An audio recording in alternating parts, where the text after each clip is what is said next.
Things are getting thick and thicker. For the first time yesterday, Raila Odinga called Edwin Sifuna to order. For months now, Sifuna has been viciously attacking William Ruto to a point he was even swearing that ODM was going to make William Ruto a one-term president. Raila has been silent all along, but yesterday, Raila called Edwin Sifuna to order. And Sifuna should not take Raila Odinga's remarks lightly. They speak volumes. Let's have a look at Raila's remarks as quoted by Citizen Digital. The spokesman of the party is the Secretary General. When Sifuna speaks, he speaks on behalf of the party, but then saa zingine hapana kuwa chungu sana. We have an arrangement with Kenya Kwanza and put it in black and white, a 10-point agenda, and want it to be fully implemented. Raila stated. Those remarks, I believe they are not as innocent as they may appear. Sifuna has to tread very carefully, lest he find himself in a very tight corner politically. Earlier, before Raila Odinga made those remarks, John Mbadi had complained against Edwin Sifuna. Mbadi is the CS Treasury, and this is what he said. If I am there, I expect total support from the party, starting with the Secretary General, my brother Sifuna. I am a member of your party, and I don't belong to any other. If I fail, there's no way you can convince anyone in 2027 that ODM can run a government. That was Mbadi CS Treasury complaining against Sifuna. Sifuna has been painting Ruto's government as having failed, not knowing that there are some top ODM leaders serving in the government. So if Ruto's government has failed, then there is no way ODM party come 2027 will convince any Kenyan that they can deliver, because they donated their best experts to Ruto, experts who have also failed with Ruto's government. I want us to look deep into this for Kenyans to see in clear terms what all this means politically. But before we do that, let's listen to Guru Odinga speaking about a week earlier, complaining about some leaders in ODM party. Listen to this. Your Excellency, the President of the Republic of Kenya, William Samoei Ruto, all leaders present, the clergy, and the wananchi of Migori. Amoso Ruto ne oyavre uru kendo. Your Excellency, I came here a little late. I was coming from Nairobi, but I was invited by the Member of Parliament, Honorable Junet, to come and pray together with you. So I came to pray, and I listened very keenly to the clergy when they were speaking. They talked of a second chance. And Your Excellency, personally, I am a very truthful man. And I'm pained. I come from Siaya. When my own governor stands up and says that, and he is annoyed. I don't know annoyed with who. He's annoyed. And he says that he just wants to talk the truth. The truth. What truth? Me, I never lie. I always say the truth. And the truth of the matter, Your Excellency, is that we are in broad-based government not as individual members of parliament and not as individual senators. We are here there in this broad-based government as a result of a resolution of our party, ODM. And the party signed a 10-point agreement with the UDA government, and that all of us were there. Those who are annoyed, who think that this broad-based government is not right, they are actually vomiting on us from within.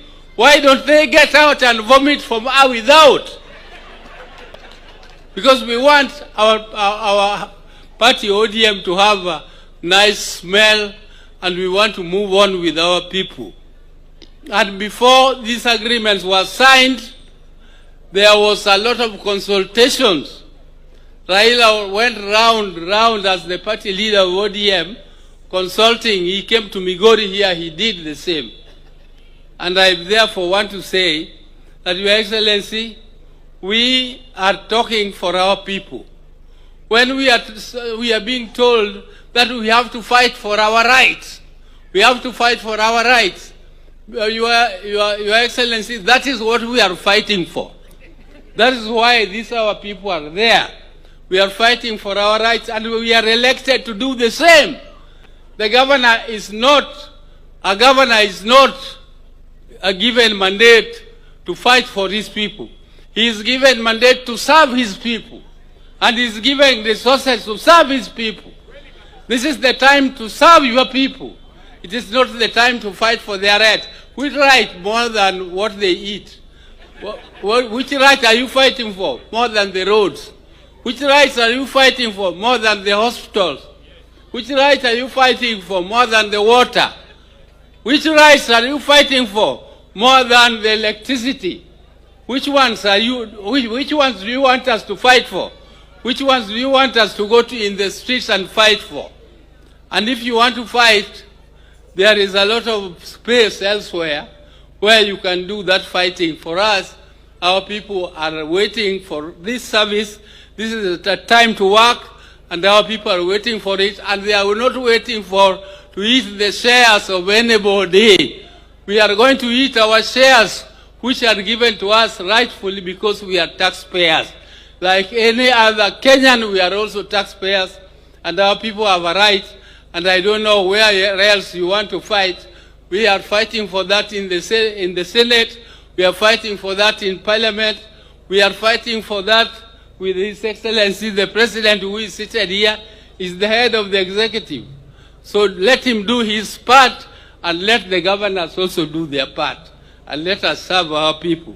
When elections come, then those who are opposed to what we are doing, let them come up, and people will fairly compete in a democratic space created by our Constitution and by the rule of law. And also at the same event, Mbadi had also said this. If you want to read the body language of Raila Odinga, read Dr. Buru. If you want to know the body language of Dr. Odinga, of Raila Amolo Odinga, check what UNET is saying. Let's put all that into perspective. If you are watching us but you have not yet subscribed, subscribe, give the video a like. Let's proceed. Listening to Mbadi, listening to Sifuna, and some other top leaders in ODM party, there seems to be confusion in ODM party. And the confusion is because Raila Odinga has found himself between a rock and a very hard place.